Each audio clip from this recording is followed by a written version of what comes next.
स्वदेशी पूज्यते राजा विद्वान सर्वत्र पूज्यते तपाते राजाने राजांते नरद्वार. तपश्चर्या केल्यामुळेच राज्य प्राप्त होते आणि हे राज्य टिकवणे म्हणजे अत्यंत कठीण आहे. राजाने प्रजा ही आपली मुलं समजून राजकारभार हाकावा. नाहीतर मी राजा आहे, मी मोठा आहे, मी कळेल ती पूर्व दिशाचे समजून न्यायाला पायाखाली तोडून अन्नाचं थैमान घातलं. प्रजा राजाचा राय डोला कधी घातल्याचं राज नाही. म्हणून ब्रह्मानंद स्वामीने म्हटलं आहे, कोई गर्व करणार मूर्ख ये सब दुनिया पानी है, विंची जाए सपनों की माया जमान दने का भूली है. तो ब्रह्म रुद्र इंद्र जल जाए क्या तेरी जिंदगानी है, पल भर में होई नार तो व्यर्थ बड़ा अभिमानी है.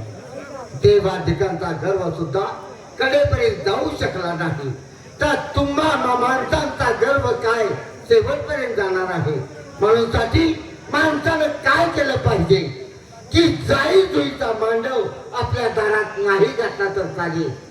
जाई जुईचा मांडव आपल्या दारात नाही घातला तर चालेल, पण मायेचा मांडव मात्र शेजाऱ्याच्या दारापर्यंत घालावा. याला खरा जातीवंत माणूस म्हटला जातो. नाहीतर चाल ठेवायची राजहंसाची आणि वागणूक ठेवायची गिधाडाची, तू त्याच्या जिन्यावर. अशा माणसाला या जगामध्ये कवडीमुळे सुद्धा किंमत नाही. आनंदा टोकले जगडून मालूम साचे पैसे रुपये बघतोय. आनंदा टोकले पण हो, आमचं राष्ट्र कसं राम राज्यासारखं नीतीनं नियमानं आणि न्यायात चालणार राष्ट्र आहे.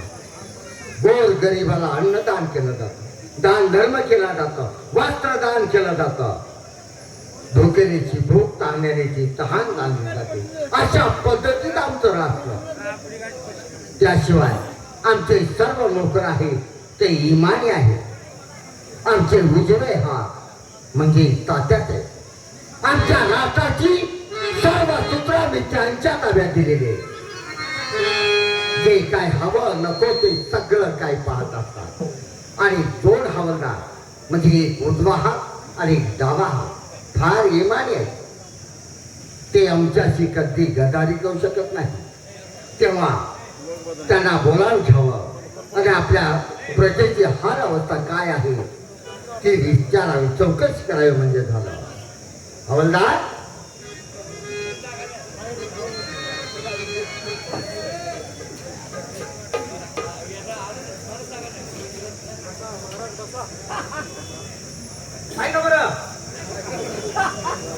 कोणाचं बरं आहे का? बरोबर आहे, चौकशी केली पाहिजे. बरोबर. हवलदार, तुम्ही गप्प का? तुम्ही तुम्ही आपल्याला म्हणजे दरबारची लाडकी आणि विनोद नोकर आहात. आमचा परिपूर्ण तुमच्या दोघांची भरोसा आहे. आमच्या विश्वासाचे नोकर म्हणजे तुम्ही आहात. तेव्हा आम्ही आतमध्ये काय महत्वाच्या कामासाठी थांबतो आहे. तेव्हा आपण जर कोणी आलं तर ताबडतोब त्याची वर्दी लिहून घ्या आणि आमच्या कानावर म्हणजे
काय झाले काय झाले बायको मला आणायला लय ठोकायला लागली हा. लय गाणं झालं आर पण तुझं जमा सांगितलं तर आम्हाला कळेल माझं कोंबड्याचं सोडून घ्यायचं मला कोण आहे मला माहिती नाही आम्हाला कशा नेले तुला माहित आहे मी झोपत होतो मला काय माहिती पर कोंबड्यात करून नेले मग त्यात कोंबड्या किती आहेत त्या? कोंबड्या अजून घ्यायच्या होत्या मग तुझ्या आईच्या खेकड्याचं झालं बरं नुकसान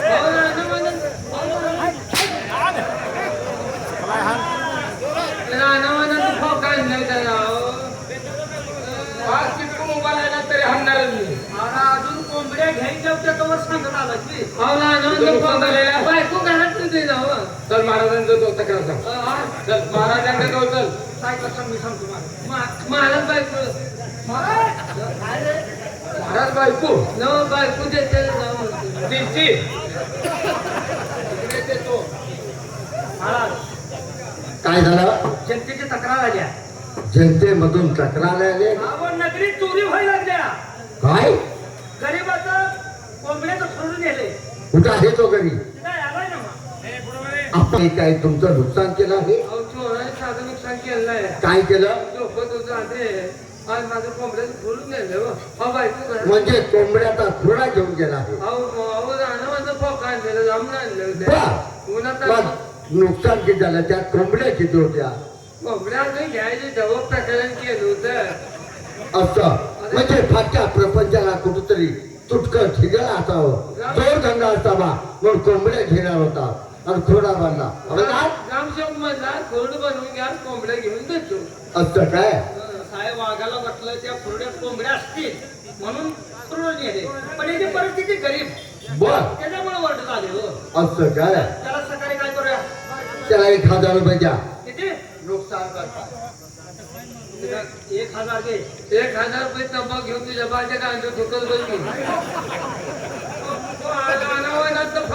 आर बारकी पिली 50,000 किती किती नुकसान किती काय झालं असेल ते पैसे देऊन टाकतो तुम्ही भांडत बसू नका नुकसान किती झाले मला बरं किती नुकसान झाले तुझं पैसे किती द्यायला लागते 1000 काय करू मला राहू दे ते परत घे बाबा काय 5 लाख दे 5 लाख खाते खाते ते संसार वाटलं आज बसायला काय केलं तुम्ही बस चालते चालते पूर्वी कवर न्यायला यायची नुकसान झालंय का तो आमचा दावा वेळ लागलाय चालेल कधी काय चालेल कधी काय ते तुटलंय का बघा इतका बुद्ध आहे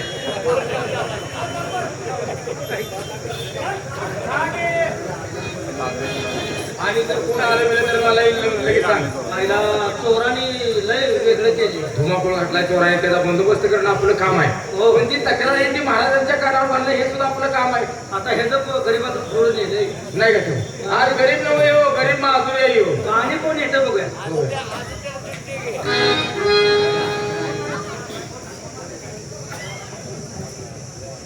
हवलदार म्हणजे राष्ट्रामध्ये आपल्या चोरांनी धुमाकूळ घातलेले होय होय गोर गरीब शेतकऱ्याचं अन्न धान्य चोरी जातात जनावर घोर चोरीला जातात एवढंच नाही तर त्यांची जनावर लहान छोटी मोठी कोंबडी सुद्धा चोरीला जातात याचा बंदोबस्त करणं आपलं कर्तव्य आहे मग आता काय करूया एक काम करा काय करावं आपल्या राष्ट्राचे आधारस्तंभ कोण तात्यासाहेब हा त्याला ताबडतोब दरबारमध्ये पाचारण करा कशात